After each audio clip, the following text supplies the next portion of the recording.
Congenital insensitivity to pain, CIP, is technically classified as a peripheral neuropathy, basically meaning you have damage to or a disease affecting your nerves. This rare condition leaves its sufferers without the ability to feel pain. While you might think it sounds like a blessing getting to go through life never having to feel physical pain, the reality is quite different. The side effects of this condition usually leave a person with lifelong crippling problems. You see, pain gives us an innate motivation to protect ourselves from damaging situations while simultaneously encouraging us to avoid similar problems in the future. Furthermore, with the help of pain, we make sure to protect injured body parts while they heal. On the other hand, infants born with CIP have been known to damage themselves unintentionally, doing things like chewing their tongues, cheeks, or hands, leading to countless lesions and infections. They also sometimes scratch their eyes to the point of blindness, and it's not uncommon for them to sustain severe burns while unknowingly touching hot objects, among many other such injuries.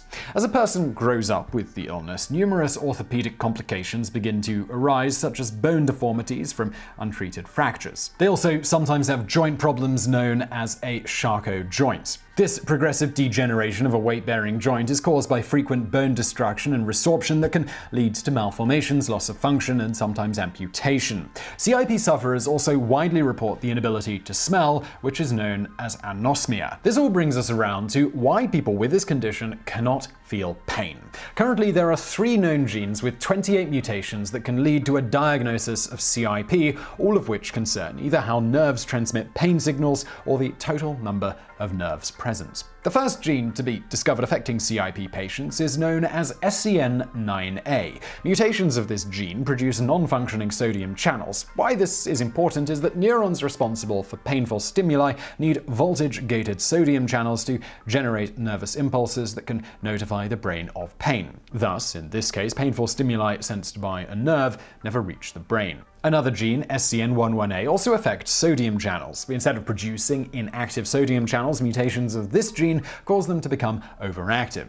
The result is interference with the nerve fiber's ability to produce and send impulses to the brain. In 2004, researchers found yet another gene associated with CIP. Called PRDM12, it's located on the long arm of chromosome 9. While mutations of SCN9A and SCN11A result in nerve fibers that don't send pain signals, mutations of PRDM12 result in no pain fibers being developed at all. PRDM12 is like a master control gene, specifically known as a transcription factor. It regulates the actions of other developmental genes, causing them to be either activated or deactivated. It does this by affecting a protein called chromatin, which plays an important role in the development of nerve cells. When researchers examined biopsies of 11 unrelated families with different PRDM12 mutations, they found several had no nerve endings whatsoever in their legs. Some had nerve endings with half the normal number of pain-sensing fibers. So the next time you're lying in a hospital bed lamenting that the doctor won't prescribe you additional medication to soothe your aches and pains, take comfort that you have the ability to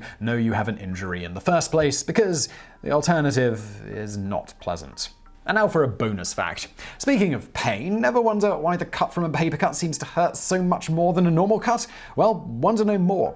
To begin with, paper cuts generally occur on your fingers and your hands, which have significantly more nociceptors per square millimeter than most of the rest of your body, such as your legs, arms, stomach area, etc. This ends up making all cuts on your fingertips feel significantly more painful than cuts elsewhere, even when they are produced by paper or similar objects. The secondary factor is thought to be because the edges of paper are very dull and flexible compared to knives and other such sharp objects. Because of this, when the paper cuts your flesh, it does a lot more microscopic damage as it rips through your skin. Think of it like a dull knife that you are trying to use to cut a steak. You have to saw more at it than you would with a sharp knife, and in the end, the cut you made is a lot more mutilated than a cut with a very sharp knife. With paper cuts, you can't see this with the naked eye, but the same sort of thing is happening. Not only is there more microscopic damage, but this damage is also very shallow on the skin. This will further increase the pain because some of the most sensitive nerves in your skin, which have very low thresholds to trigger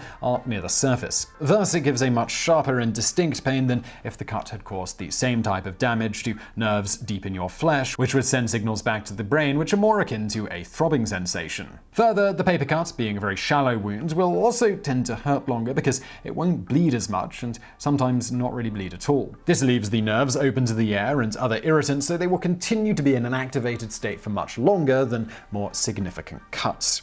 So I really hope you found that video interesting. If you did, please do hit that thumbs up button below. Also, don't forget to subscribe. If you're looking for more from me, why not check out my other channel called Biographics? I'm going to link to that below.